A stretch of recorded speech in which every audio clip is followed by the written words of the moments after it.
Ouais, c'est toujours la lune qui a veillé pour nous planter. Donc, qui vient faire que toute pratique, ça, c'est des pratiques traditionnelles. Aujourd'hui, dans l'agriculture moderne, on n'utilise pas ces procédés ou encore ces pratiques. Donc, on utilise des préférences, des procédés totalement et scientifiques. Donc, c'est pas la peine pour nous tendre la pluie. Donc, nous faisons de l'eau à venir dans la terre. C'est pas la peine pour nous veiller la lune, mais de préférence, nous utiliser l'autre moyen pour que nous fassions production sans que nous pas besoin de veiller la lune pour planter, pour dire, ah, mon cher, si nous veillons la lune, nous font plus beau jour. Donc, si nous veillons la lune, donc je ne peux pas tomber.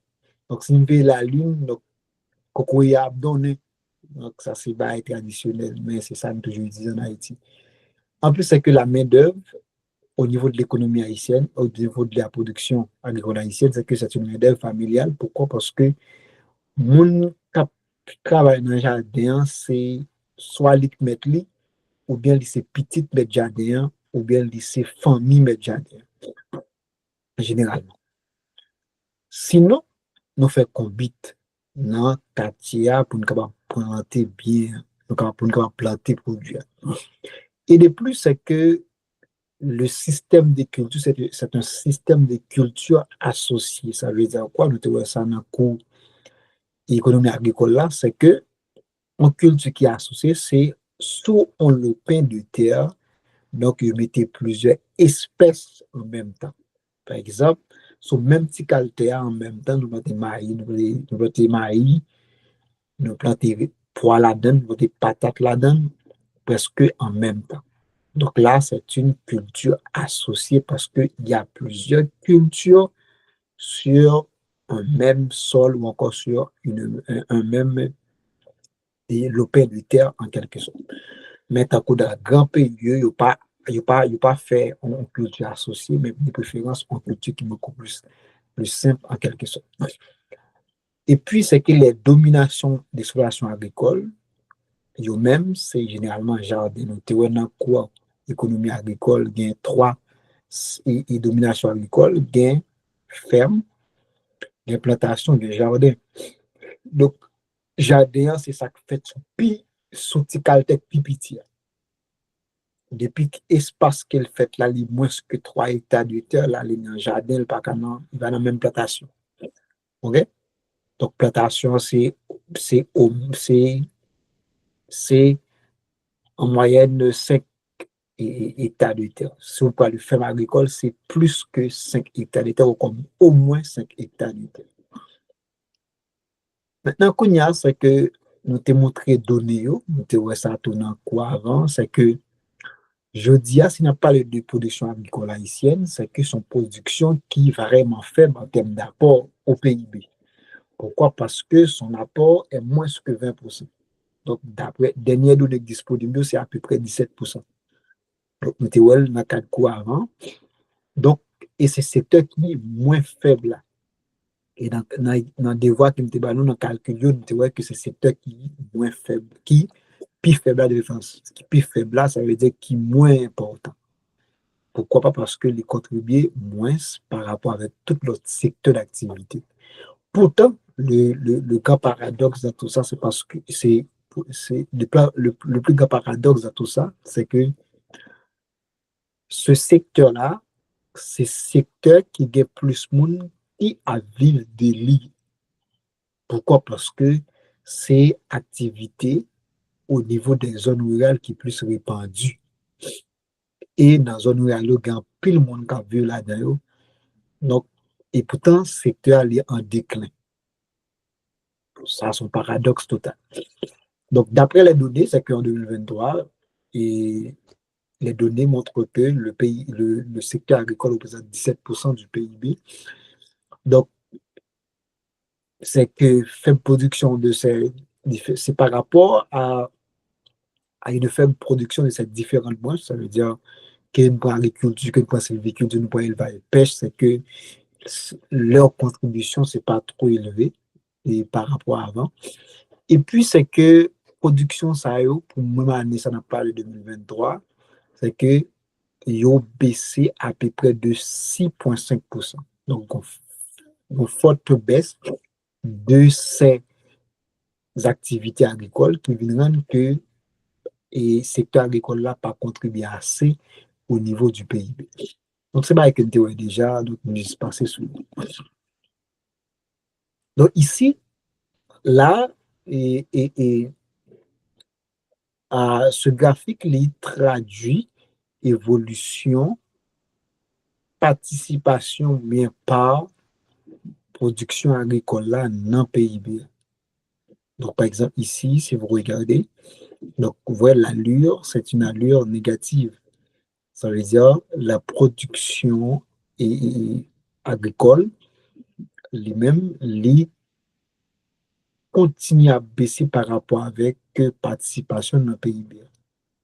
Donc, si vous regardez ici, on était en 1990, c'était plus que 30% du PIB. Ça veut dire 98.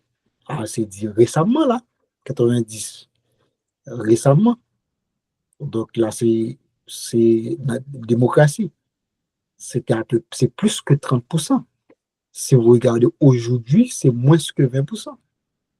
Donc, ça veut dire, sur 10 ans, pas sur 10 ans, sur 30 dernières années, là, c'est que, donc, participation et production agricole là, dans le PIB, est passé de plus que 30% à moins que 20%.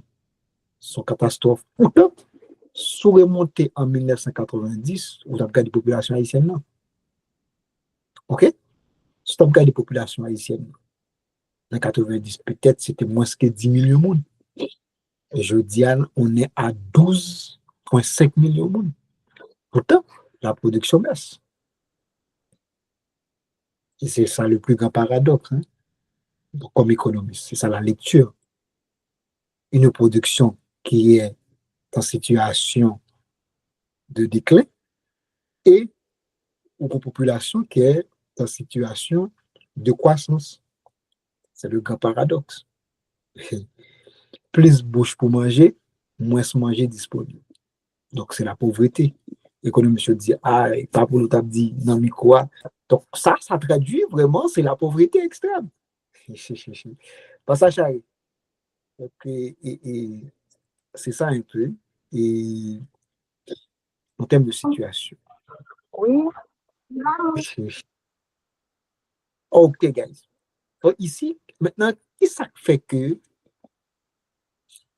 production agricole a baissé comme ça? Donc, nous, là, à travers le graphique là, maintenant, qui ça fait que les baissé comme ça? En fait, d'après étudiants, notamment par IHSI, il y a aussi le ministère de l'Agriculture, et il y a Banque mondiale FMI, tout ça, qui montraient que il y a 4 causes principales de déclin ou encore de baisse production agricole là dans le pays d'Haïti, ou encore de déclin activité agricole en Haïti. D'abord, c'est que les caractérisé par un manque d'investissement dans le secteur. Ça veut dire que l'État pas fait à ce que le secteur agricole là comme un secteur, pas considéré comme un secteur prioritaire. Ça veut dire qu'il n'y a pas vraiment d'investissement pour faire ce qu'on appelle l'irrigation dans les zones agricoles. Il n'y a pas de crédit agricole octroyé au secteur agricole ou encore aux agriculteurs. Ça veut dire si quelqu'un décide de faire de l'agriculture, c'est difficile de trouver, par exemple, un investissement, de trouver, par exemple, un prêt ou un financement, encore de trouver un emprunt. Donc, c'est pas facile d'avoir accès à un emprunt agricole. Et l'État, en quelque sorte, de mon côté pâle, l'État créer des mécanismes pour que l'État ou encore des structures pour réfléchir sous production agricole là, comment elle fait, etc. Et qui décision que supposé prendre, comment qui recherche qui peut faire, etc. pour faire avancer le secteur agricole. Et puis, il ne pas protéger tout agriculteur dans sa affaire. Donc, agriculteur a la pour col, il a une association vraiment agricole qui l'a préventive pour lui. Donc, de ce fait, c'est son activité qu'il a pour col. Donc, puisqu'il l'a pour col, pas d'investissement, tout le monde a l'appli pour le produit. Donc, au final, le secteur n'est pas bénéfique pour moun et moun yo décide pas faire, presque. Et ou pral ouais, dans cas de conséquences, ça pral bay, ou pral ouais, une des conséquences, c'est exode rural qui ça pral provoquer. Parce que moun qui t'a fait agriculture là, pas capable de manger, pas capable de boire, obligé de quitter l'agriculture là pour aller faire autre bagaille. Donc d'abord, c'est que l'État pas investi dans le secteur. Et si ça arrive que vous pas garder dans le cadre des dépenses que l'État fait, dans le cadre budget pendant les 10-15 dernières années, on voit que le secteur agricole, c'est toujours un secteur qui est traité en parent pauvre, donc on n'accentue pas sur les problèmes de ce secteur-là. OK? Je me souviens, lorsque nous avons fait mémoire sur le café, et d'aller dans le ministère de l'Agriculture, donc une entité qu'on appelle, je crois que INCA, Institut national du café haïtien, comme ça, là, son structure que l'État haïtien a créé pour promoter le café dans le monde. Ça veut, pour promoter le café, ça veut dire pour tout investissement qu'a fait, etc., pour prendre des décisions, pour capable faciliter que il y ait une meilleure production de café, capable faciliter que le monde cap exporter café, capable de des marchés, etc. Dans le ministère de l'Agriculture, le c'est que le bureau ça n'a pas fonctionné encore parce que l'État n'a pas mis de budget pour lui. Qu'est-ce qu'on veut faire de ce pays? Hein? Pourtant, le café haïtien reste le meilleur à travers le monde. Dès qu'on dit café haïtien, quel que soit dans le monde où il vit, tout le monde va acheter, c'est le café haïtien. OK? Mais pourtant, on ne peut pas profiter de ça. Et Dominique, des fois, profiter de ça. Les produits café par là, marqué Mélénéidi, parce que je connais que le café haïtien, c'est un café qui a vraiment de potentialité à travers le monde. Donc, il y a vraiment une forte demande pour le café haïtien parce que c'est Haïti, là. Tu vois? C'est comme la marque française haïtienne, là. Donc, quand on arrive aux États-Unis, on voit la marque française, on voit Made in Haiti, tout le monde cherche. Ouais. L'avocat haïtien, là. Si vous venez, par exemple, dans la market ici, vous avez un avocat, Made in Haiti, tout le monde couille sur lui à l'acheter. Est-ce que vous comprenez? Si on manque Made in Haiti, tout le monde couille acheter parce que vous connaissez, c'est du bon, là. Mais on ne profite pas de ça, malheureusement. Donc, et deuxième cause, c'est que gon obsolescence des pratiques et des techniques agricoles. Ça veut dire, quand on parle d'obsolescence, l'obsolescence tire euh, son, son sens dans le mot obsolète. Donc, c'est le mot de la même chose, obsolescence, obsolète. Obsolescence, ça veut dire c'est des pratiques agricoles qui expirent, c'est une grande différence. Ce sont des pratiques qui ne sont plus à l'ordre du jour aujourd'hui. Hein. Donc, à travers le monde, on n'utilise pas ces pratiques-là, ces pétraux. Je vais dire, bah, ça encore pour faire jardin. Hein. N'aptan la pluie, n'aptan la pluie, ou bien n'aptan la lune. C'est pas ça, va utiliser encore. Mais utiliser des pratiques totalement modernes. Donc, on utilise des tracteurs agricoles pour faire tourner la terre. Hein. OK? Ils ont fait irrigation pour faire de l'eau à venir. Ils ont utilisé des techniques d'arrosage pour arroser le jardin. Ils vont bien obtenir la pluie. Est-ce que vous comprenez? Donc, c'est ça. Mais Haïti, c'est que les pratiques qu'on utilise, c'est toujours des pratiques traditionnelles. Donc, il ne fait que production, pas qu'en production qui florissante, qui en production à grande échelle. Troisième cause, c'est que il y a une croissance démographique qui est vraiment accélérée. Croissance démographique accélérée veut dire que il y a un pile de monde qui fait dans le pays. Et le monde, ça a une répercussion sur l'espace agricole. Et vient fait que, en pile zone, qui ça a fait là d'ailleurs, c'est des zones qui étaient comme là pour produire manger, pour produire manger là d'ailleurs, quoi, il fait caille. Donc l'État est responsable parce qu'il va prendre des mesures pour faciliter que gon une bonne urbanisation qui fait, gon un bon aménagement du territoire qui fait. Donc, si on prend la plaine, par exemple, je dis à un petit coup de balle, des cités soleil, pas des cités soleil même, de Léogane jusqu'à Saint-Domingue, c'était zone agricole, c'était mango, c'était canne, ok? Donc, on partait là-dedans, c'était banane. Mais je dis, ah, c'est plus ça, c'est plus la même chose. Hein. C'est vraiment difficile.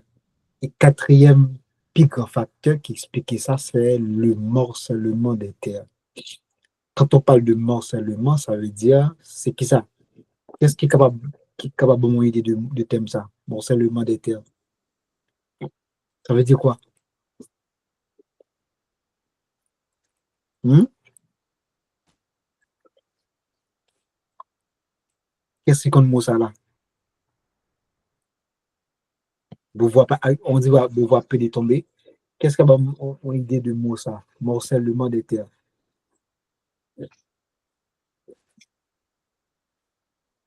Oh, Jerry était là, hein?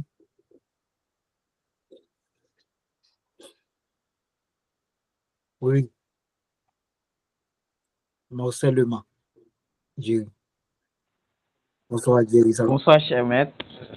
Euh, Ça que je suis capable de dire seulement, c'est les paysans Mhm. eux-mêmes.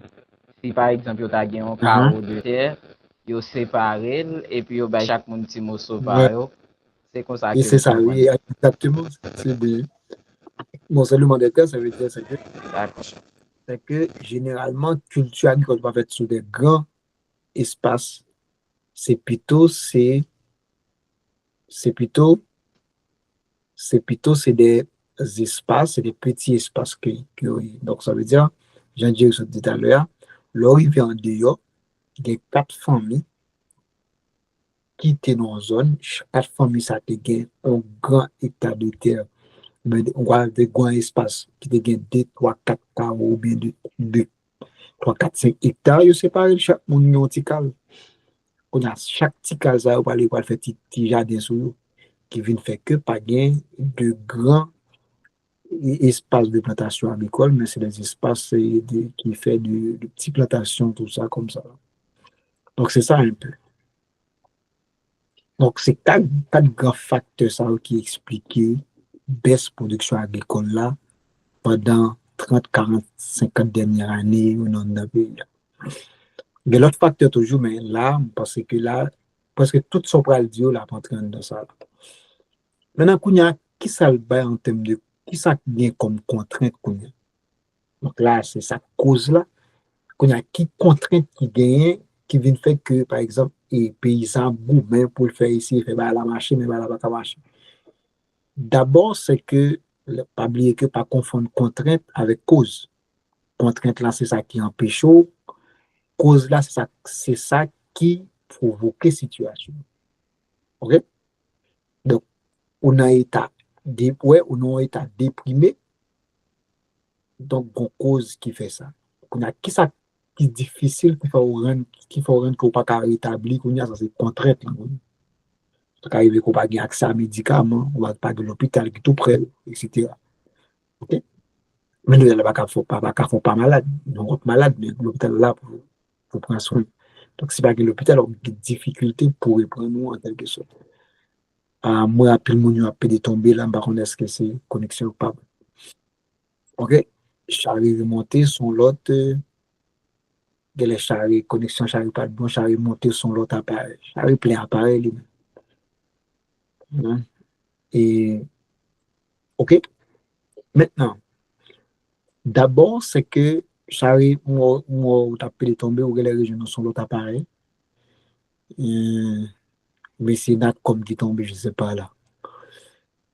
Et d'abord, c'est que la contrainte, sa première contrainte, c'est qu'il y a une dégradation accélérée des ressources naturelles. Ça veut dire que ça, c'est que l'espace agricole là, de jour à jour, son espace qui a dégradé. Ouais, par exemple, il y a des zones qui ont de l'eau, pas de l'eau encore. Il y a des sols qui étaient capables de planter, qui étaient capables de mettre planter, par terre, etc. Je veux dire, pas capable encore parce que il y a des catastrophes naturelles qui provoquait des érosions, donc qui viennent rendre que l'espace là, n'est pas un espace fertile. Et puis tout, c'est que gon pratique côté que je dis là, c'est que y a coupé pied bois pour faire charbon qui viennent rendre que et ça relève en oxygène, etc., qui facilite plante la grandir, ou pas qu'à jeune, donc, il y a un déboisement et crucial, qui fait que c'est difficile pour que la production soit une production qui florisse. Deuxième contrainte, c'est que il y a la récurrence des catastrophes naturelles. Ça veut dire quoi? C'est que chaque année, en a période difficile pour l'année passée, pour pas pour pas pour pas gagner pour pas gagner et pour pas gagner comment on appelle ça un cyclone qui passe qui produit une érosion etc qui prend déjà des paysans et puis la lave. OK? Et puis soit les capable érosion, les capable sécheresse tout par exemple. Donc au Dieu qui papa en dehors, il rentre jardin, il y a peut-être la pluie n'a pas tombé, donc sécheresse pendant toute reste année, tout le jardin perdu. Donc là, ça aussi des contraintes qui rendent que la production agricole là pas une production qui florisse. En plus de ça, tout, c'est que les vignes produits tout, une troisième contrainte, c'est que il y a une mauvaise gestion tout que l'État fait, ou qu'on nous fait de infrastructures agricoles également de l'eau qui irrigue. Exemple, Jovenel prend une décision pour faire irrigation au niveau de la Tibonite. Automatiquement, le fin fait après 2-3 mois, le gars doit tout espace irrigué bouché avec Fatra. Donc, l'État va prendre des mesures, pour que nous gérer l'espace qui est infrastructure agricole. Ou bien ça arrive que, quand il qui pétait, sortant de là, il pas manger encore. Parce que c'était fini, nous juste faire, nous financer ça, nous la gérer, ça nous gagne en termes d'infrastructure qui en facilité production. Et puis, la quatrième contrainte qui rend que production n'est pas qu'à développer, c'est parce que une urbanisation accélérée des terres agricoles. C'est comme ce qu'on agriculture qui a boomé et avec un ensemble de monde à chaque jour passé qui des espaces qu'il a pour planter, il fait jardin sur eux. Je dis à la c'est que sur la Tibonite, quand tu as fait du, il y a un caille là-dedans. Donc chaque jour passé, il a fait caille, il a fait caille dans l'espace qu'il a pour faire agriculture. Donc pas un d'ailleurs, ouais, mon cher, mon tel là, bah, ça, parce que pas utilement, parce qu'il a mon support, etc. Bon, qu'est-ce que je vais faire avec la map? Ah, map bonne il faut faire caille là-dedans. Donc, de ce fait, c'est que tout ça, il vient contraindre production elle-même, évoluer ou encore développer relativement avec Jean Sarri à travers le. Et, et c'est ça, c'est quatre premières contraintes. Donc, il y a d'autres contraintes aussi, c'est que les paysans ou encore les agriculteurs n'ont pas vraiment accès avec les engrais, les intrants ou encore les intrants, ça veut les matières premières agricoles, que ce soit plantule là, que ce soit engrais. Plantule là, c'est plante là. Par exemple, si on plante maïs, donc il faut me plantule. Mais autre que maïs, il faut me engrais pour me mettre dans maïs, pour me faciliter que maïs lui-même les donner plus rapide. Et puis, c'est que on a aussi un système foncier qui est caractérisé par l'insécurité alimentaire. Donc, quand on parle d'insécurité alimentaire, et par insécurité alimentaire, non, et quand on parle d'insécurité foncière, là, on est dans un espace où il y a un problème de titre de propriété. Jean-René Sénégal dehors, il finit acheter ça, après, sortant de là, c'est Jerry qui achète. Qui ça parce que moi, te vendre terre, je vendre Jean René, je vendre avec Jerry.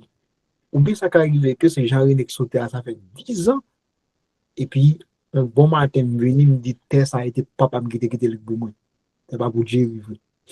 Donc, tout ça, c'est des bagages qui peuvent rendre, qui peuvent contraindre une production parce que bon ensemble de problèmes qui viennent que moun yo pas capable de production.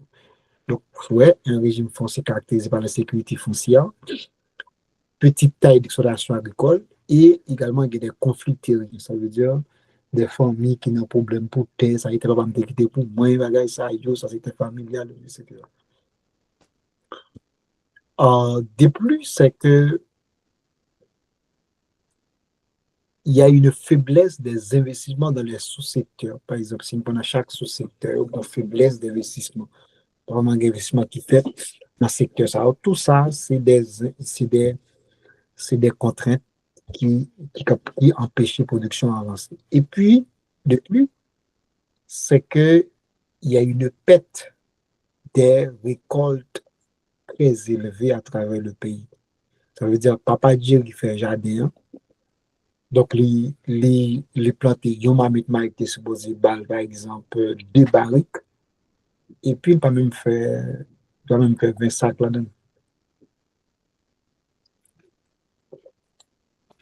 Donc, de fait, si ça arrivait que pas même arriver à 20 sacs, donc, on est dans une situation où il y a une perte de récolte élevée. Donc, tout ça, c'est des facteurs qui empêchent que l'activité agricole ou même fructifier ou encore fleurissant dans l'espace.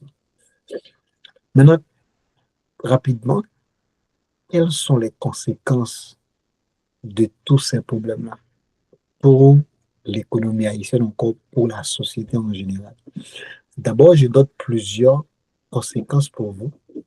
D'abord, c'est que si on est dans un espace, donc on vit de l'agriculture n'est pas florissante automatiquement, qu'est-ce qu'on veut faire? Donc, il faut une chercher une activité qui va permettre que nous survivions.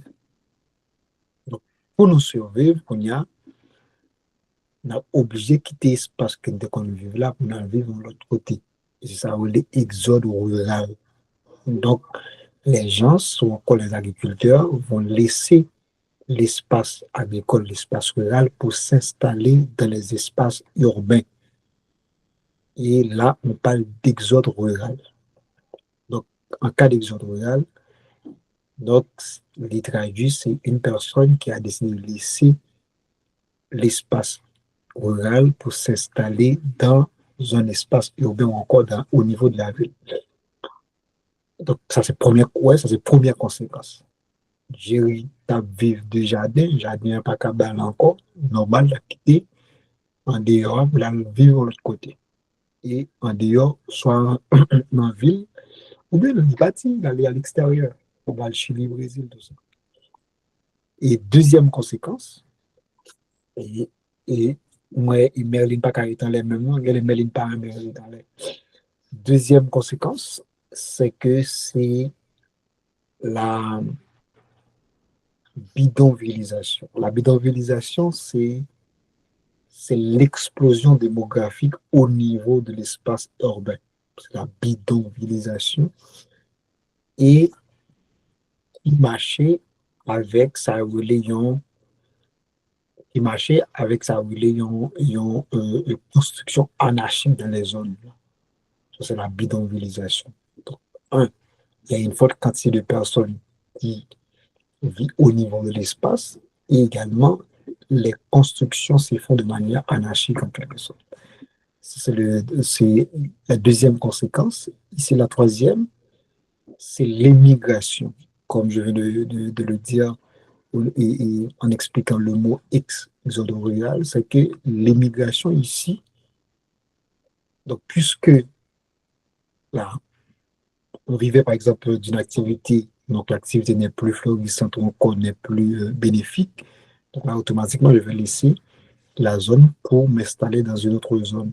Ça peut être une ville, ça peut être un autre espace, je ne sais pas. Mais surtout de laisser totalement le pays pour m'installer à l'extérieur. ça c'est l'émigration pour le pays en question. Par exemple, un Haïtien qui a décidé de laisser Haïti pour s'installer aux États-Unis, donc là, c'est l'émigration. Donc, c'est de laisser le pays, concept de laisser son pays. OK? Donc, la troisième conséquence ici, c'est l'augmentation de l'insécurité alimentaire. Donc, l'insécurité alimentaire, c'est un monde qui est en situation côté que il n'est pas qu'à répondre avec toute exigence alimentaire.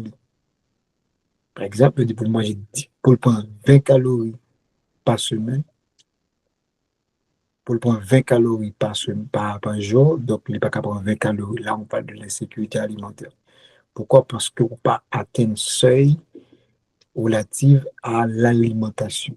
Donc, puisque vous n'avez pas la possibilité de répondre à tes besoins alimentaires considérablement, là, vous êtes dans l'insécurité alimentaire. Donc, normal.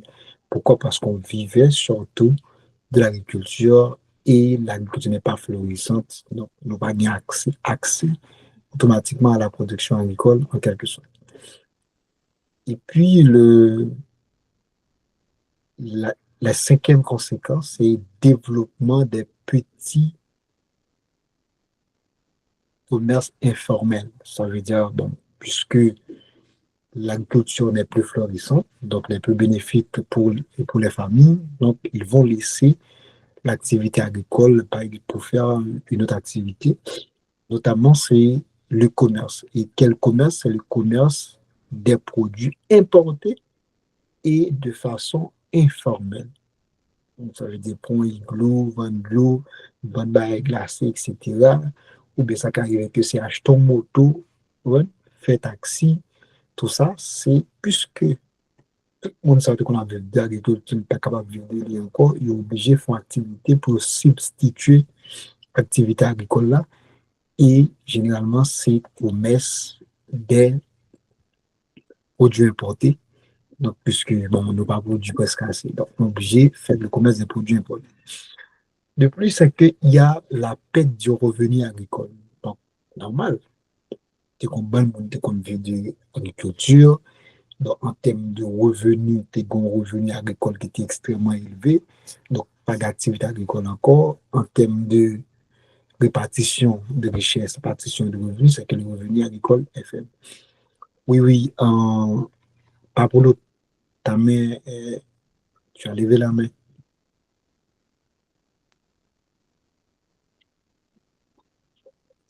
Pablo, Monsieur, nous pas reconnu au Kapalé. yon ti explikasyon map mando, parce que m'dan do di, émigration, c'est le fait de laisser le pays d'origine pour aller s'installer dans des autres ou bien dans un autre pays. Ouais, ouais. Et les moun nan pays la Kaili, par exemple, je suis en Haïti, moi quitté Port-de-Paix et puis m'aller vivre Gonaïve. Oui, il y a deux types d'immigration. Il y a immigration externe, il y a immigration interne. Ah, ok. OK? Ça Donc, va. immigration interne, non, on appelle ça, ou capable de déplacement interne. OK? Par exemple, des agents qui étaient en zone pour aller dans l'autre zone, soit de façon forcée, soit de manière volontaire. Ça, c'est à l'interne. Ça va.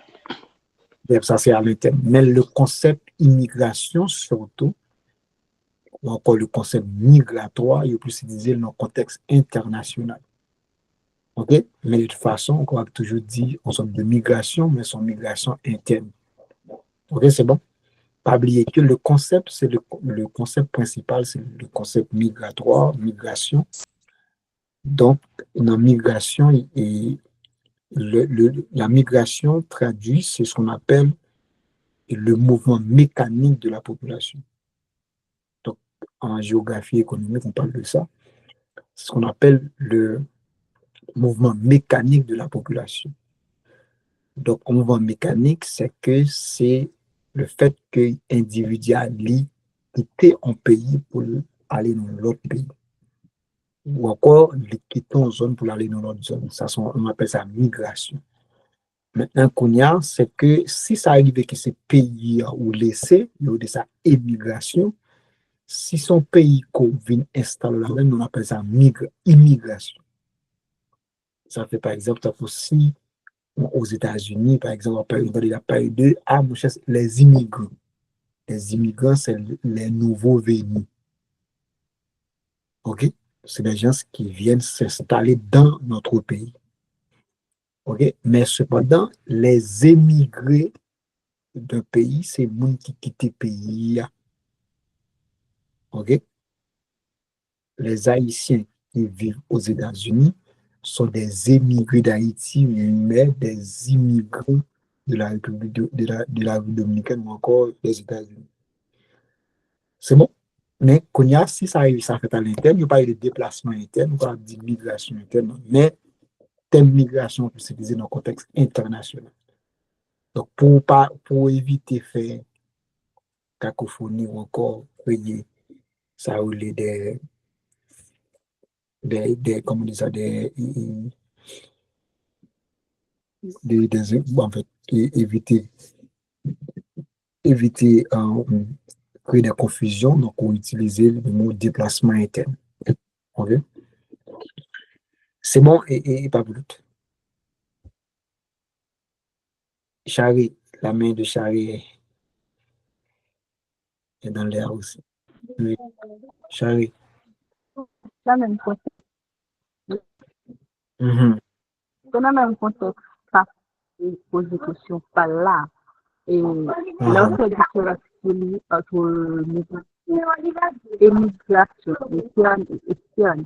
Est-ce que nous sommes capables du tout exode rural ou bien émigration interne? Puisque exode rural là, c'est si toutefois mon maintenant en zone et puis activité au pas marché, ça c'est pas marché encore ou du moins mon passé agriculture du comme d'activité et puis agriculture niveau agriculture là les côté mon n'a quitté zone à la ville dans ville là il fait un déplacement interne. Est-ce que nous pas du exode rural ou bien émigration interne? Oui, on peut considérer comme ça, mais seulement le bémol que je te dis, c'est que le concept immigration et immigration peut s'utiliser dans le contexte international et ça fait que le mieux qu'on dit déplacement interne. Donc, parce que qu'on est en contexte, donc il utilisé, mais c'est toujours la même chose parce que immigration, on veut dire que c'est déplacement, laisser. C'est le fait de laisser une zone. Maintenant qu'on y a, mais exode rural, là, il y a un contexte principal, le contexte rural. Ça veut dire c'est laisser zone rurale là pour installer dans la ville. OK? Si ça arrive qu'on quitte zone rurale pour aller dans zone rurale, il n'y a pas exode rural. OK? Il est jusqu'à considérer comme un déplacement interne. OK? Mais exode rural là, c'est le monde qui quitte l'espace rural là pour aller dans la ville parce que zone rurale là pas gain ça l'a cherché. OK? Charles. Par exemple, sur un monde qui quitte Port de Paix, on va considérer ça comme exode rural. Vraiment. OK? Parce que sorti dans ville pour aller dans l'autre ville seulement, sorti dans plus grande ville, sorti dans une ville pour aller dans plus grande ville. Parce que Port de Paix pas considéré comme une zone rurale. Zone rurale, c'est en dehors espace agricole. OK? On monde qui quitte Gonaïve pour Port-au-Prince. C'est pas considéré comme une zone rurale vraiment. Dans vraiment contexte ça parce que Gonaïve, c'est pas vraiment. Même dit Gonaïve, c'est pas les zones avoisinantes, on va parler de la ville de Gonaïve. Même je l'aime pas dire, on va parler de la ville de Port-de-Paix. Parce que les immonents déjà ont urbain déjà. C'est bon? OK? Mais j'aime dire là, ou correct, seulement, exode là utilisé seulement dans le contexte ruralité, était rural pour aller dans la ville. OK? Mais si ça arrive que c'est pas ça en présence, on va parler d'exode rural. Okay? Mais seulement des possibilités qu'on va parler de bidonvillisation. Par exemple, mon qui a quitté Port-de-Paix pour la Port-au-Prince et puis ça crée bidonvillisation. Parce que bidonvillisation, c'est d'abord augmentation moun dans la zone et qui vient faire que vient gen des constructions qui viennent faites de manière anarchique dans l'espace là. OK? Ou venir moun sur moun dans l'espace là, bidonvillisation. Et c'est bon? Je suis clair? OK. Oui, c'est clair. OK, super. Et maintenant, quatrième conséquence, nous, avec l'économie de la map mondiale dans la zone là, et c'est que ça a augmenté l'insécurité alimentaire comme je l'ai dit. Voilà. C'est que, puisque autrefois, de façon que nous étions nourris, je dis, il est vraiment changé. La raison est simple, parce que l'ensemble de produits agricoles qui étaient disponibles avec nous, pas disponibles encore. Je dis à arriver en province, ou à manger, ou à saisir, ou à se dire, ou à manger pour tout le monde, ou arriver par exemple, moi, le Saint-Nicolas, ou à saisir, ou à se dire, ou à manger pour deux pays, parce que les activités agricoles ne sont plus. OK? Donc, puisque l'activité agricole n'est pas florissante, donc il faut qu'on ait un monde qui vive là, faire une sorte de substitution de production. La substitution de production, c'est remplacer la production agricole par des productions, on a dit, venant de l'extérieur. Et c'est ça. Là. Et de plus, il y a le développement des petits commerces informels, comme je viens de dire, et le plus dur dans tout ça, c'est parce que c'est commerce des produits importés. Donc, du ya ou patate là, l'huile là, etc., il fait commerce là, c'est à l'extérieur qu'elle fait. Et c'est plus gros problème dans ça. Donc, oui, si le commerce, donc, on décide de faire ces commerces des produits agricoles, là, il n'y a aucun problème parce que ça sera bénéfique de toute façon pour le secteur agricole. Parce que si on a vendu produits agricoles, là, bénéfique pour l'agriculteur en quelque sorte. Et puis, nous avons la perte du revenu agricole. Donc, si ça arrive que nous quittions l'activité agricole, c'est normal qu'on perde de revenus. L'activité agricole n'est pas florissante, qu'on perde de revenus, qu'on ensemble de multiplier dans ce secteur encore. C'est normal. Et puis, ça vient provoquer au final une augmentation considérable de la pauvreté au niveau du pays. C'est normal. Regardez. Je dis à la une cause de sécurité, c'est bon, pas une cause principale de la situation sécurité précaire en Haïti, c'est la pauvreté. Et une chose qui provoque la pauvreté, c'est la baisse des activités agricoles parce que les gens se laissent et ont laissé les zones rurales pour s'installer dans les villes. La raison est simple, parce que les zones rurales ne sont plus productives. Et bien, ce n'est pas sa raison, non, parce que j'arrive pas à quitter en dehors si ça arrive tout en dehors, il y a tout le bagage que j'ai besoin. Oui. Ou même si ça arrive que l'école dans la ville là, mais après tout en dehors, si ça arrive qu'il y a une activité économique, il y a des entreprises où on peut trouver de l'emploi, etc. Le dit la tourne gros monde. Hein? Le dit la tourne gros monde, elle finit. La tourne? La tourne gros monde, elle finit. Même pas un problème, non, on va faire tourner gros monde. On va pas un problème dans la ville là, on va faire tourner si vous voulez. Depuis ça, quel est le annexe Banque mondiale? Qui vont les moteurs, il faut retourner ça, oui.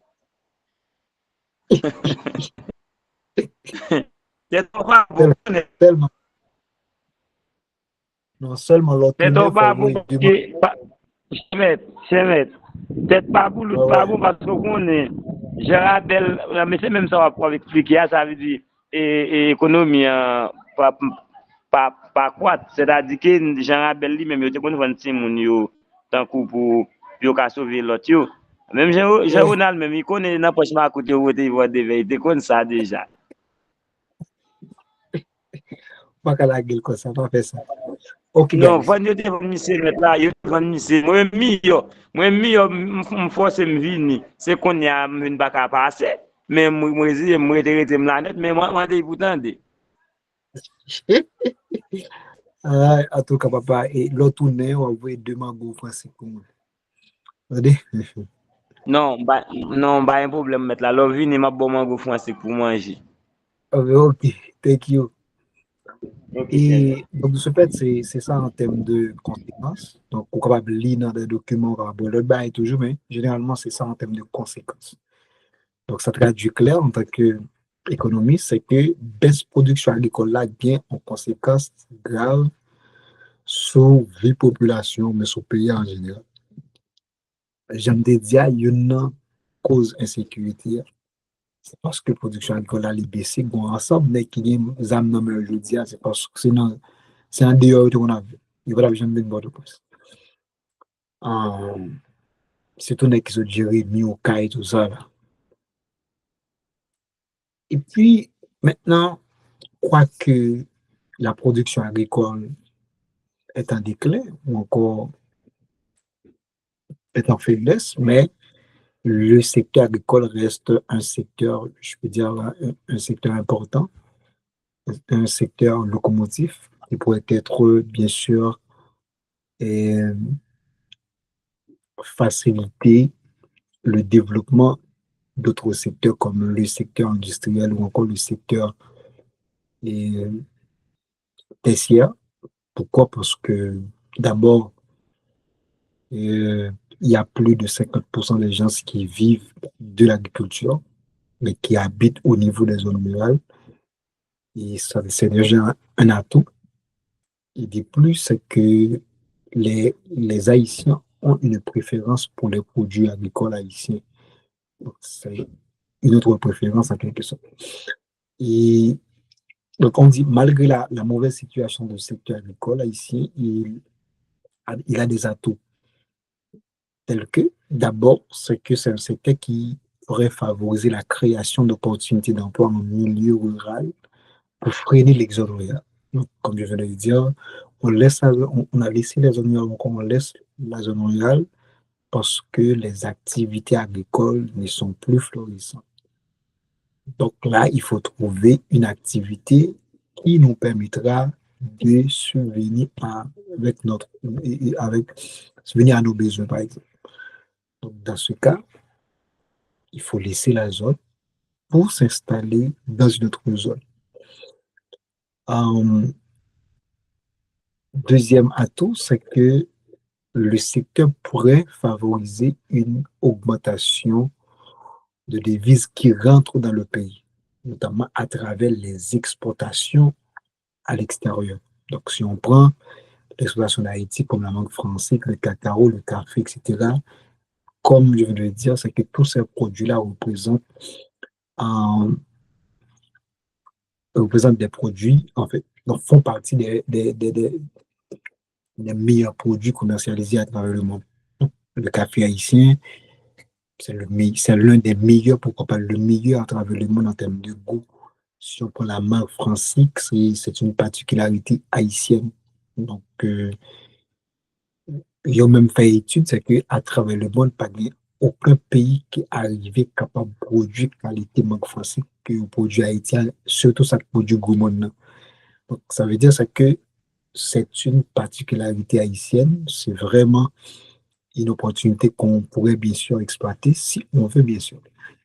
Et quatrième atout, c'est la réduction de la vulnérabilité environnementale. Ce que vous et à noter que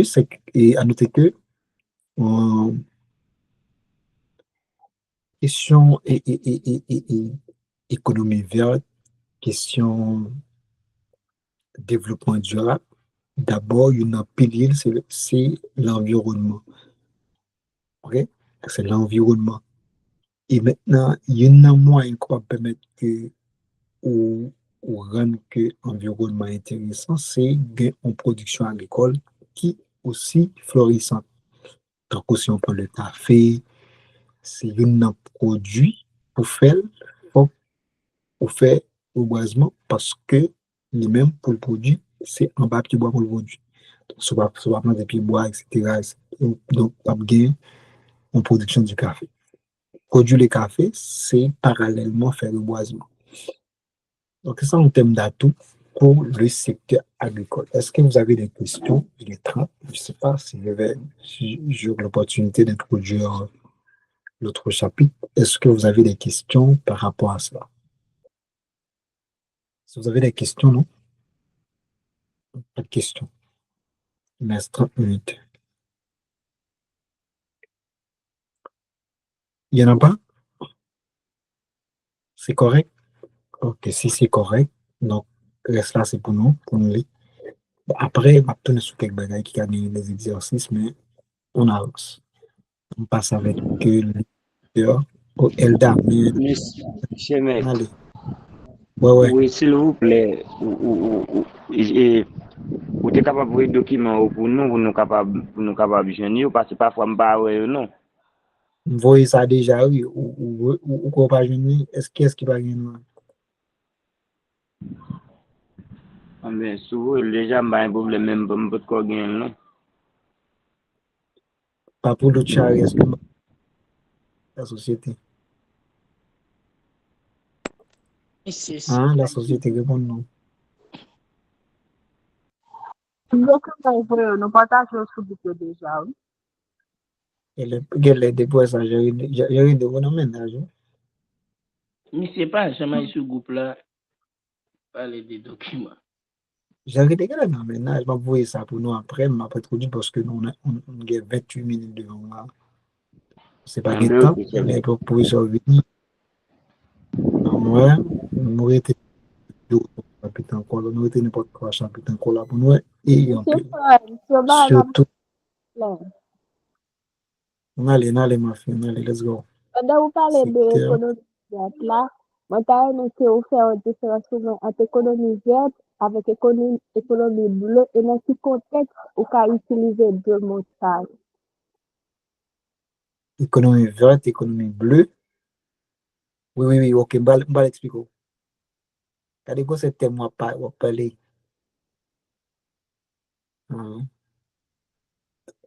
Et puis, il y a un autre thème qu'on appelle l'économie circulaire aussi.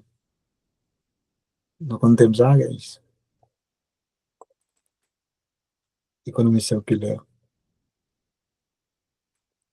Oh.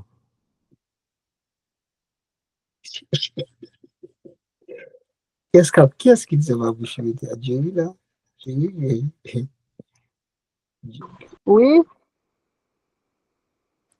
On thème ça, l'économie circulaire. C'est pas un nom de vous connaissez, non? C'est souvent avec pour qui est well down. Oui. Ok, moi, thème. Ok, là, ça c'est un peu le secteur industriel qu'on va parler un peu. On va pas. Peut-être à finir ma plutôt du quand même, là, ça va pas. Et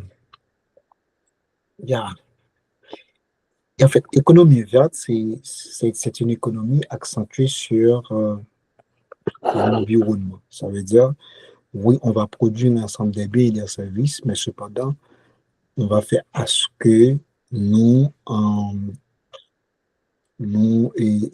tant que production, nous favoriser l'environnement. Et surtout, un environnement, et comment dire ça, vert, ça veut dire au niveau des activités agricoles, on fait le reboisement, etc. On évite ce qu'on appelle le réchauffement climatique, protéger les plantes, etc. Ça, c'est l'économie verte. OK? Là, donc, automatiquement, c'est un espace vert. Donc, on a les plantes, etc. Il n'y a pas de reboisement. Donc, on évite sécheresse, etc. pour protéger les plantes, les animaux, les espèces ou encore pour protéger l'écosystème. Mais parallèlement, on produit des biens et des services pour faciliter la satisfaction des individus, pourquoi pas, et le bien-être social et économique. Mais l'économie bleue, lui-même, c'est une économie accentuée sur l'utilisation des ressources maritimes. Ouais, c'est l'économie verte et bleue. Par exemple, dans ta économie bleue, où je dis surtout dans ta de géographie économique, je parlais beaucoup plus de ça. Quand je pourrais parler de quelle est, par exemple, la place de la pêche dans l'économie. Donc, par exemple, si en Haïti, on décide de booster l'économie bleue, c'est booster la pêche, c'est booster l'économie agricole, mais au niveau de la pêche. Par exemple, au niveau des côtiers, etc., protection que l'on a fait, comment on a développé pêche là, au niveau de la mer, qui type de méthode qu'on a utilisée, etc., qui système de pêche qu'on a gagné pour nous favoriser ça, c'est l'économie bleue. Est-ce que tu comprends? Donc, sauf les plus bagages au Caval, font une recherche pour exactement ça. Donc, Haïti, bon, pas vraiment, il n'y a pas vraiment une économie bleue. Pourquoi? Parce que la pêche en Haïti, c'est pas une pêche qui est très vraiment développée, c'est quelque chose qu'on fait de manière traditionnelle, là, de manière traditionnelle, également informelle. Donc, l'État n'a pas investi, donc c'est pêcheurs qui ont des pocoyo, et puis, zone côtière, tout pas entretenu, tout ça. Donc, il n'y a pas vraiment ça. Et l'économie circulaire, c'est que son économie lui-même qui se passe sur, comment dire ça, circulaire ou cycle. Ouais, cycle, par exemple, cycle. Donc, ça veut dire que ça. Si nous prenons, par exemple, une bouteille de ça, nous là, avant même, de manière traditionnelle, qu'est-ce qu'on fait? Le produit, ouais, d'abord, nos produits, nous distribuer, nous consommer, pas ça? Ça, c'est le principe économique là. C'est production, c'est pas ça lié? C'est produit, distribuer et puis consommer. Et puis après la consommation, c'est fini. C'est traditionnel. Hein? Ça, c'est un modèle classique. Là. Maintenant, le modèle économique circulaire lui-même, donc, on l'autre aspect vie. Donc, les fins de produits, nous consommer, nous produits, nous distribuer, nous consommer, même produit ça qu'on a pour aller utiliser pour faire l'autre produit. Là, nous avons l'économie circulaire. Ça veut dire nous pas jeter. Donc, ça qu'on fait consommer pour le réutiliser encore. Donc, c'est ce qu'on appelle recyclage des produits après leur consommation. Donc, là, nous avons l'économie circulaire. Donc, dans l'économie circulaire, c'est un moyen pour protéger l'environnement. Donc, au lieu de jeter ça dans la nature, donc ça peut être utilisé pour le produit. Donald. Jamais Juvens. Juvens. Comment nous y est? Non, forme pas tout. Ok, bien que moi quoi commencer, m'était seulement dire que téléphone moi gâté, c'est ça que me pas bien connecté, téléphone moi gain pas d'écran. Ah, ok. Ça se comprend. Vinn pour rail bon côté frère Donald. Ah ben oui. Avec le bon, heureusement t'es mon frère. D'accord, chef, pas un problème non. Va me laisser au bout à continuer. Heureusement t'es mon frère, Jean-Ronald. Oui. Oui. Yo, merci beaucoup. Moi là bon côté on. Ok. Oui, et cher maître, ou bien tandem. Oui. Et dans l'économie circulaire, on va parler, nous avons une grande différence par rapport avec l'économie linéaire. Et économie linéaire, c'est ça que tu as parlé de l'économie traditionnelle, là, produit, consommer, jeter. Ça, c'est trois éléments clés dans l'économie linéaire. C'est produit, nous consommer, après ça, nous jeter. Même pour l'économie circulaire, il ça que les réductions des déchets et de la consommation des ressources, il y a réemploi et réparation des déchets. Ça veut dire nous avons fait ça que le recyclage, ensemble avec le recyclage des déchets, on a tout bien mon emploi là-dedans, on a tout bien mon travail là-dedans. C'est ça me devrait Il vient considérer comme l'autre activité économique Exactement. Consommation. OK? Exactement. Donc, pour qu'on parle, il vient considéré comme un secteur d'activité. OK? Donc, d'abord, ça protège de l'environnement, ça augmente le revenu, ouais, ça réduit le niveau de pauvreté dans l'économie nationale. Et automatiquement, tout en donne tout, vient ça relève en responsabilité sociale tout des entreprises que vous mettez en compte. Donc, autrefois, c'est que l'entreprise qu'on a produit juste pour faire profit, etc., c'est fini. Mais on ajoute le volet environnemental. Donc, il ne faut pas oublier que l'économie circulaire vient entrer dans le cadre, ça relève les ODD, c'est ce qu'on appelle les objectifs de développement durable. OK?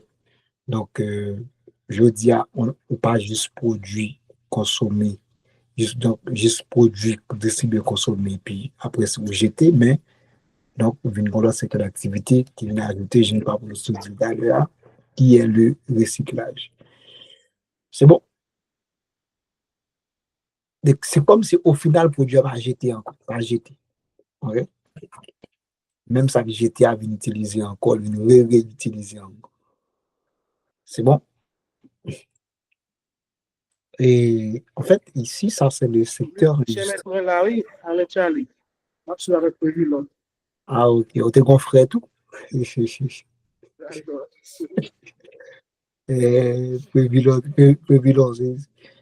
Bon, comment dire ça? Comment ça, les bons, tu coûtes par push, non?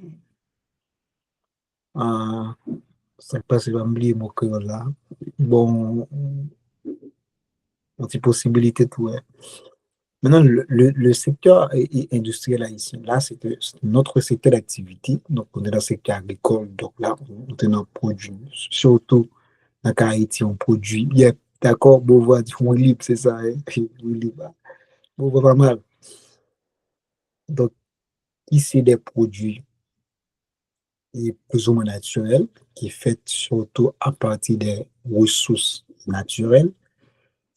Mais maintenant, nous avons l'autre contexte qui sont contexte industriel. Donc, c'est notre contexte industriel. Donc, c'est nous retourner au cours du 19e siècle. Donc, avec John Maynard Keynes, Adam Smith, etc. Adam Smith et puis David Ricardo. Et puis, ils nous font traverser dans l'Angleterre, nous font passer la France. Nous voyons que dans la période, ça, c'est une révolution industrielle. Donc, avant, avec l'économiste français, qui est François Quesnay, donc c'est une économie agricole. Maintenant, avec les classiques sur Adam Smith au niveau de l'Angleterre ou encore du Grande-Bretagne à l'époque, c'est que c'est plutôt il y a promouvoir une économie industrielle. Donc, industrielle, ouais, c'est plutôt une transformation de produits agricoles dans l'époque ça surtout. Donc, qu'est-ce qu'on a? C'est que si ça arrivait que nous avons production agricole, au lieu que production agricole, ça nous juste vendre de façon brute, mais on peut aussi le transformer. Ouais, donc on va transformer le produit ça pour que nous plus produire toujours. Et d'abord, ça permet que nos vignes constituent un autre secteur d'activité ou encore une autre production, non seulement qui peut augmenter la production nationale qui est le PIB, mais tout qui est capable de faciliter que nous réduisons le niveau de chômage dans le pays, en quelque sorte, d'où réduit le niveau de pauvreté. Et il vient avec causer industrialisation. Donc, industrialisation, c'est utiliser machine pour produire un ensemble de biens. Et quand on voit industrialisation, on voit la présence de la machine, on voit des machines au niveau du processus de production. Donc, ça, c'est le plan. On va passer sur les rapides. Et d'abord, la notion d'industrie, c'est qu'il fait référence à l'ensemble des activités économiques qui produisent en série des biens matériels par la transformation. Parce que le mot que vous devez retenir, c'est que c'est la transformation. Donc, quand on a la transformation, donc De ce fait, si on a un produit, ça, automatiquement, transformé, pas gagner encore. Donc, ça va pas dans mon autre produit. Donc, qu'est-ce qu'on transforme au niveau de l'industrie? On transforme les matières premières. Donc, les matières premières, c'est ce qu'on appelle les inputs.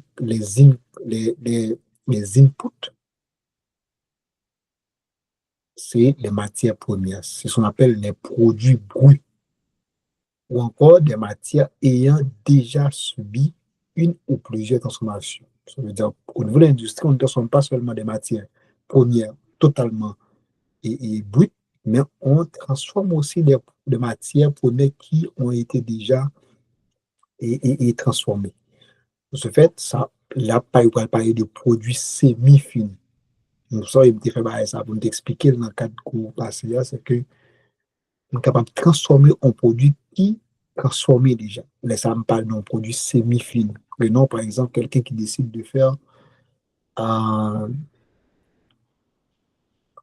et, et, qui a décidé de faire, par exemple, comme on a dit, il décide de faire biscuit, par exemple. Avec quoi on fait du biscuit? C'est avec de la farine.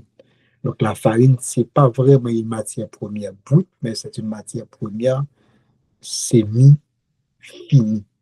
Pourquoi? Parce que cette matière première-là a été déjà transformée. Donc, de ce fait, l'industrie, c'est ce rôle-là. Donc, c'est la transformation. On est dans la transformation des produits bruts, pourquoi des produits semi-finis en produits finis. OK? Pour ça, ils sont rappel. Maintenant, qu'en est-il de l'industrie d'Haïti? Donc, en termes de données, c'est que le secteur industriel haïtien, c'est un secteur qui est contrôlé par des compagnies sous-traitantes. Ça veut dire quoi? C'est qu'au niveau du secteur, au niveau de l'économie haïtienne, les industries haïtiennes, c'est des industries qui là, surtout qui produit pour d'autres industries à travers le monde. C'est comme si j'ai une industrie en Haïti, donc je produis, je fais la transformation du café. Pourtant, mon job, qu'est-ce que je fais? J'ai produit le café pour la République dominicaine, en fait, qui a une autre compagnie, par exemple. Donc, on fait la sous-traitance. Et si vous regardez, le plus fort pourcentage de ce secteur a été enregistré entre les années 1994-95. Donc, passé de 22,3 à 30,29%, soit une augmentation de plus de 8%. Quand on parle d'augmentation du secteur, là, je parle de la valeur ajoutée du secteur, la valeur ajoutée du secteur par rapport au PIB. Ça veut dire le poids de ces secteurs en termes de production, en termes de valeur ajoutée dans le PIB ou encore de la production du pays en question. En fait, d'Haïti, bien sûr, je dis du pays en question. Donc, ça veut dire, non, on est puis au niveau d'augmentation c'est que ça te connaît, c'est que c'était en 1995, côté que participation secteur dans le PIB a été augmentée de plus que 8% dans une seule année. C'était comme si c'était une explosion en termes de production industrielle, en quelque sorte. Maintenant, on regarde de manière historique, dans une idée historique de secteur, c'est que d'abord, de 1940, en fait, entre 1946 à 1957 de préférence, c'est que les essor du secteur avec une hausse des exportations de sucre, et également de sisal et promotion du secteur minier en Haïti, par exemple, avec le bauxite qu'on avait exploité au niveau des NIP. Il y a cuivre, il y a également l'or qui est exploité beaucoup. Et puis, tu as une grosse demande pour la petite industrie, ça veut dire les produits, en fait, au niveau de la petite industrie, etc. Après, notre période marquante, c'est que de 1957 à 1971, là, on est au niveau de la période du Valier, il y a eu une régression et freinage des activités industrielles suite à la baisse des capitaux externes et Et conditions, c'est par rapport à la condition institutionnelle défavorable et absence de force socio-économique motrice dictature. Pourquoi? Parce que avec la dictature, c'est que c'est pas vraiment, comment dire ça, il y a un régime politique qui était favorisé, c'est ce qu'on appelle l'économie, mais qui plutôt était un peu contrainte, qui était considérée comme une contrainte pour le secteur économique là parce que il était difficile pour nous de venir investir avec les problèmes politiques que le pays a gagné, non, surtout avec problèmes d'Ivalier, etc. Donc là, c'était au niveau de régression encore, c'était une baisse de production. De 1971 à 86, donc les mêmes états caractérisés par une révolution économique. Donc, là, c'est que toujours sur Duvalier, c'est que mais c'est plutôt et, et, pas François Duvalier, non, Jean-Claude Duvalier, donc les mêmes qui étaient plutôt une fois révolution, ils étaient une fois une sorte de révolution économique. Donc, les ça, c'est que Duvalier dit, bon, papa me fait une sorte de révolution politique, mais moi, je vais faire une révolution économique. D'abord, il a adopté, par exemple, des, des principes, des décisions de libre-échange conduisaient à stimuler les entrepreneurs locaux et également les entrepreneurs étrangers à promouvoir la création de zones franches. Quand on parle de zones franches, c'est que, qu'est-ce que c'est une zone franche? Une zone franche, encore, c'est qui ça? C'est que c'est l'État qui dit, voilà, c'est que euh, je vais, par exemple, je vais, par exemple, comme on dit ça, et aménager tel espace. C'est un espace stratégique. Donc, au même qui besoin d'investir, ma bonne possibilité pour investir. D'abord, c'est que les conditions institutionnelles, pour les démarches institutionnelles, m'apprennent favorable avant. Si ça arrive que pour te créer une entreprise, ça va prendre 10 jours, m'a fait le prononcer le jour dans le cadre d'un programme, zone franchement. Deuxièmement, m'a favorisé que je bénéficie d'une taxation qui est faible ou quasiment nulle. Ça veut dire qu'on a là, ça vient comme un paradis fiscal. M'a permettre que tout au joindre au marché pour vendre produits là, l'on vient faire. Ce n'est pas de gain. Et là, c'est que automatiquement, on vient dans une situation côté que zone franche là vient favorable. Là, on parle de zone franche. Donc, on vient créer une zone franche pour faire investisseurs étrangers, surtout, venir investir dans le pays parce qu'on crée des conditions favorables dans le cadre de création de zone franche. Je vois que Charlie, mais Charlie est en l'air, je ne sais pas si c'est une question là. C'est parce que nous sommes suggestions tout à fait. Et par rapport à cette zone franche là, on a dit c'est à propriété exonérée en quelque sorte. Absolument. Ou jeune des exonérations, mais ou jeune des facilitations pour faire tout ce qu'on fait. Donc, ou exonérer d'impôts, ou bénéficier d'avantages pour capable légaliser l'entreprise ou plus facile. L'État, tout à travers des partenariats ou encore à partir des contrats qu'il signe, ou encore des accords, il facilite aux jeunes au marché pour capable léguer des produits à l'extérieur. Donc, c'est comme si c'est l'État qui facilite tout sous pas de gâteau. Mais cependant, l'État, tout, il dit maintenant qui secteur que veut investir dans la zone franchement. Parce que la zone franchement, il y a un cadre légal normalement. Parce que si on prend le cas de création Sonapi, si on prend le cas de création Codevi, et si on prend tout le cas de création parc industriel du Caracol, ouais, c'est ça. Ouais, ouais. Ok, C'est ça. c'est ça. Donc, c'est un peu ça. Et puis, maintenant, et l'autre période, donc là, c'est la période du Valier, ils font révolution et industriels quand ils viennent créer des zones franches, par exemple, surtout avec les créations sur l'Empire, tout ça. Donc, en pilote entreprise, l'État qui vient créer Aciérie d'Haïti, Sucrerie d'Haïti, tout ça. Mais après, tu vois, il vient aller, il vient en l'autre vague de décisions qui viennent prendre. D'abord, là, nous, notre période et Aristide, c'est période Lavalas, en 90. Donc, c'est l'autre période marquante dans le cas d'histoire et industrie Haïti, c'est que d'abord, il vient caractérisé par une libéralisation de l'économie nationale, donc encore plus de libéralisation, et également une réduction du déficit budgétaire conduisait à la privatisation et à la fermeture de certaines entreprises industrielles nationales. Quoi? C'est que dans cette période, il y a plusieurs entreprises nationales et Duvalier était mis sous pied. Même avant Duvalier, par exemple, Sucrerie d'Haïti, Aciérie d'Haïti, il y avait le magasin d'État, etc. Donc, entreprise, ça, c'est une entreprise d'État qui a été.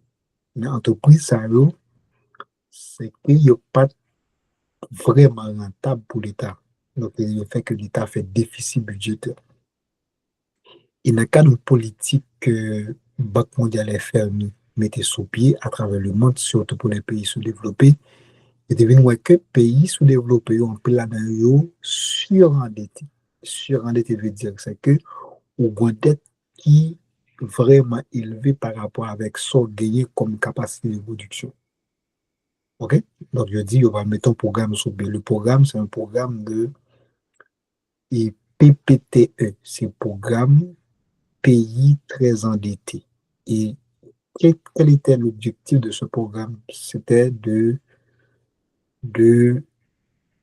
faciliter une réduction, pourquoi pas l'élimination des dettes de ces pays, pour que ces pays arrivent à une situation de dette soutenable.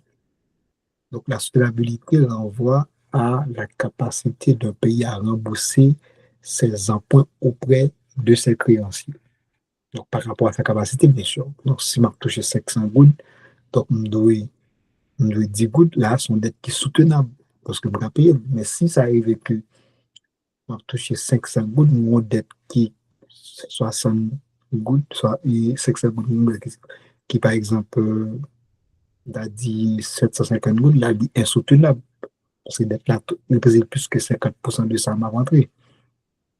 Et puis, il y a quand même avec un programme qu'on appelle ajustement structurel.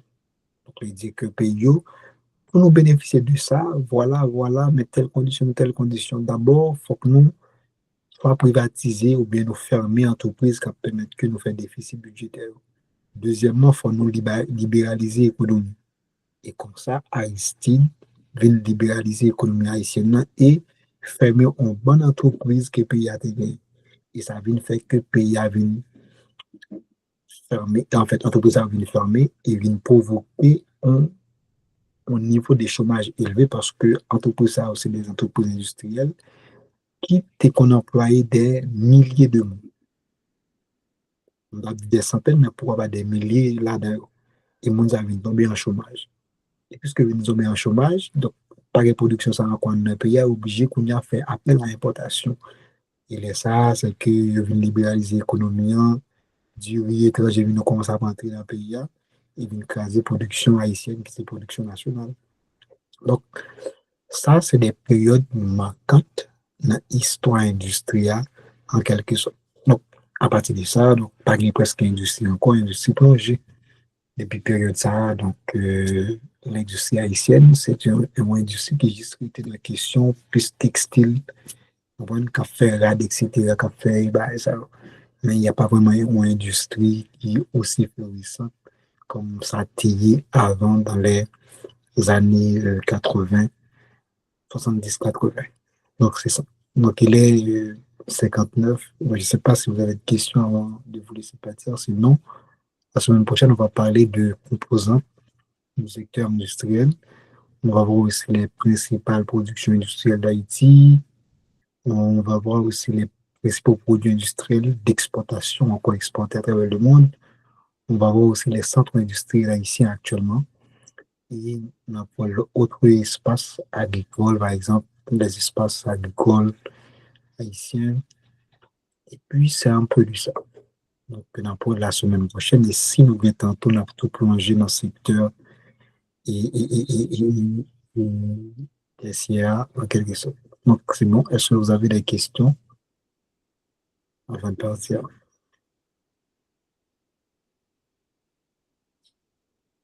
Est-ce que vous n'avez pas de questions, c'est clair?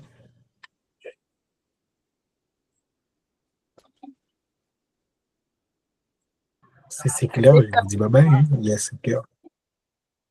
C'est clair. C'est clair. OK, bye bye. Tout le monde, donc, on va envoyer un lien pour nous. Examen ça sous table n'a composé. Yes. Prépare-vous, papa. Prépare-vous. Moi intéressé de ça. Examen ça go causé. Et pas la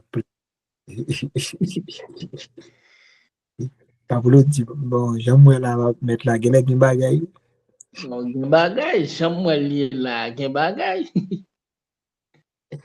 Et ou beaucoup de bagaille, des bagailles toujours comme ça. Yeah. Mais de toute façon, je vais vous orienter là, par rapport à l'examen, t'inquiète pas. OK? C'est bon? Correct. D'accord. Portez-vous bien à jeudi prochain. N'a pas parlé en privé parce que n'a Vous besoin le d'aide lien dans pour le nous, s'il vous plaît, monsieur Fon. Oui, je ne vais pas manquer faire ça malgré que quand tout le monde parle sur l'île, oui, oui. document aussi. Oui, je communiquer après. Eh bien, OK, d'accord, merci. D'accord, honorable, on se parle et on se voit. Charles mobiliser moun l'adresse, oui, moun ba l'adresse pour conférence 22 mars là. 22 mars, c'est avec qui? Pas pour le Oui, dire, pas pour l'autre côté.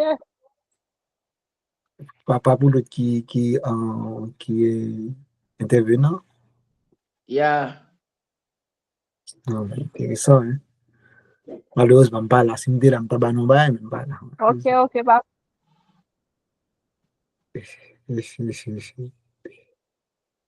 Ouais. Si je me dis là, je ne vais pas une intervention, malheureusement, je ne suis pas là. OK, c'est bon. Portez-vous bien, on se voit. La prochaine fois. Ah, mais là, on est là pour nous seulement là. Oh, mais donc, aussi, n'a pas non là, pas un problème. On n'a pas là. D'accord, cher, mais pas oublier vos liens pour nous, s'il vous plaît. M'a fait ça, parce que surtout quand le monde qui t'a pu tomber levé, qui n'y va pas attendre, parce que à partir de lien, n'a pas capable d'attendre. C'est tout moi-même. Ah, D'accord. Et ça me dit tout à l'heure, que le pari mérite en l'air, parce que on va rapide tomber. Comme ça. Internet la cap me dire comme ça, oui. Si le éternel a tué pour nous. La petite là, oui, ouais, la fait mon qu'on a fort. Mes amis. On va parler là. Sinon, m'a décharé prier pour. Va faire ça. Okay, guys, thank you. Bye. D'accord. Encore. Priez pour lui.